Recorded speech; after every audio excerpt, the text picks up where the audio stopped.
Hello everyone, नमस्ते। Welcome to my mini vlog. I hope सबैजना सन्चै हुनुहुन्छ। हाम्रो चाहिँ अल अबाउट हिजोको होटल सिद्धार्थ नेपालगञ्जमा चाहिँ सिभी नेपालको हाम्रो 3 वर्षीय परियोजनाको चाहिँ समापन कार्यक्रम थियो, जसमा चाहिँ मैले पीर एजुकेटर दौतरी शिक्षकको रूपमा 3 वर्ष सिभिनसँग काम गर्ने अवसर पाएको थिएँ। त्यही हाम्रो प्रोजेक्ट चाहिँ हामीहरूलाई अब 3 वर्ष पुरा भएको र हामीहरूलाई यहाँ हामीले गरेको कामहरू सबैजनासँग देखाउने र सबैजनासँग खुल्ला डिस्कसन गर्नको लागि यो प्रोग्राम आयोजना गरेको थियो र सर म्यामहरू पनि आउनुभएको थियो सिभिनबाट र काठमाडौँबाट।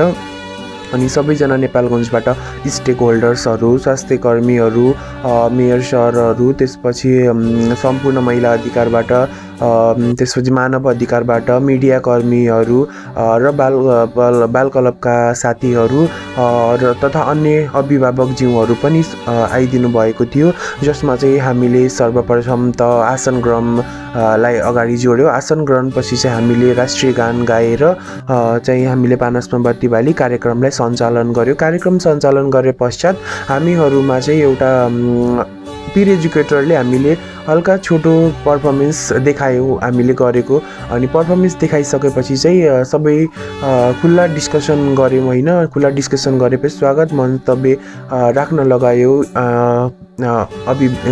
आदरणीय व्यक्तित्वहरूमा स्वागत मन्तव्यहरू, उहाँहरूले आफ्ना भनाइहरू छोटो मिठो राखिसकेपछि हामीहरूले सबैजनाले चाहिँ गरेका कामहरू एप्रिसिएटको रूपमा हामीहरूलाई एप्रिसिएसन लेटर प्रोभाइड गरिदिनु भयो हामी पीर एजुकेटरलाई।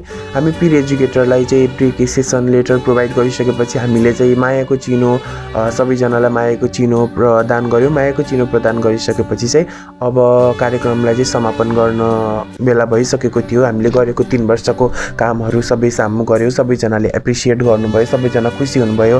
जसरी हामीले गरेको सेसनहरू स्कुलमा गएर चलायौँ हामी, त्यसले कति परिवर्तन भयो, त्यस कतिजनामा थाहा भयो, बाल हेल्पलाइन नम्बरको थाहा भयो, बाल अधिकारको बारेमा थाहा भयो, त्यसपछि यासार यौन तथा प्रजनन स्वास्थ्य अधिकारहरूको कुराहरू सबै कुराहरू थाहा पायो। त्यसै गरी सबै धेरैजनामा फैलियो यो कुराहरू। सबैजनालाई चाहिँ यो आवश्यक छ एकदमै।